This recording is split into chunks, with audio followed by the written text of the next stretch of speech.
ఏం చేస్తున్నావు మమ్మీ? చేపల పులుసు చేసిన. హాయ్ హాయ్ అందరికి హాయ్ చెప్పు. హాయ్. చేపల పులుసా? ఇవేనా అవన్నీ? ఓహో, ఏంది ఇల్లేదో పోసినట్టున్నావు? ఇవి బియ్యం కడిగిన వాటర్ అనమాట. బియ్యం కడుగుతాం కదా, ఆ నీళ్లు దీంట్లో పోసుకొని ఒక 15 minutes అన్న లేకపోతే ఒక 1 hour నానబెట్టుకుంటే చేపల పులుసు అనే టేస్ట్ వస్తుంది. ఇంకా నీసు వాసన అనేట్టుగా రావు. చాలా మంది ఉప్పు వేసుకొని వాటర్ లాగా పెడతారు కాబట్టి స్మెల్ వస్తుంది. మరి ఏంది అది అందులో పోస్తున్నావు అవన్నీ? ఇవా మెంతులు, గసాలు.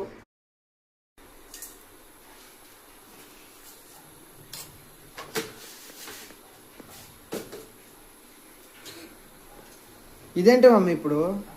చింత చిగురు. చింత చిగురా అంటే? చింత చిగురు చేపల పులుసు చాలా బాగుంటుంది. ఒకసారి మీరు ట్రై చేయండి.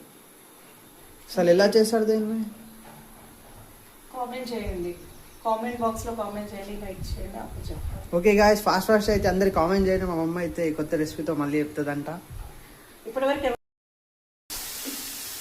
ఎంతో సేపు టైం తీసుకొని ఎంతో మంది పాపం ఉండరని కూడా నేను వండి చూపిస్తాను అన్నమాట. సో మీరు చూడండి. నిజంగా నేను ఇప్పటివరకు ఇలాంటివి అయితే ఎక్కడ చూడలేదు, నేనే ట్రై చేస్తాను.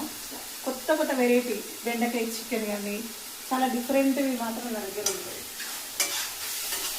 ఒకవేళ మీరు చూస్తే మాత్రం నాకు 100% కామెంట్ చేయండి.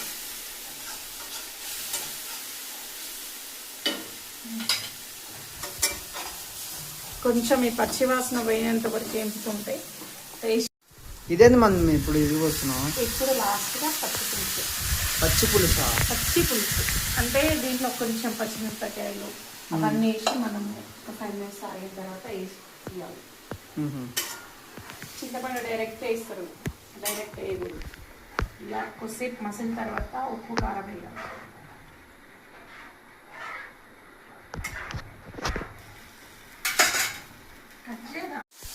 ఏంటి మమ్మీ ఇప్పుడు చేపలు వేస్తున్నావు లాస్ట్కి?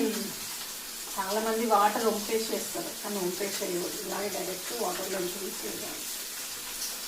చేపలు ఎన్నిసార్లు కడిగితే అంత నీట్గా ఉంటుంది అంటారు, కానీ స్మెల్ వస్తుంది కడగి.